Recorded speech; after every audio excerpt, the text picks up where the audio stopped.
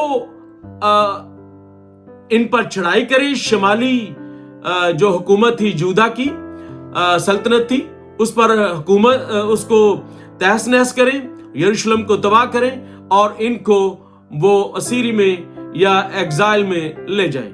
سو خدا نے 70 سال تک ان کو سکھایا، کیونکہ سیمول نے کیوں ان سے کہا تھا کہ آپ مجھ سے یہ دنیا کے بادشاہ مانگ رہے ہیں، اور دنیا کے بادشاہ آپ کے لیے کیا کریں گے کہ وہ آپ کے بیٹوں کو لے کر اپنی آرمی میں شامل کریں گے، اور وہ آپ کی بیٹیوں کو اپنی خدمت کے لیے رکھیں گے، اور وہ آپ کے لوگوں کو آپ کے اپنے جو ون یارڈ یعنی انگوروں کے جو انگورستان ہیں ان میں کام کرنے کے لیے رکھیں گے، اور ان کی جو کراپس ہوگی یا فصل ہوگی ان میں سے ٹیکس لیں گے، اور ان کو اپنے سلیوری سسٹم میں رکھیں گے، یعنی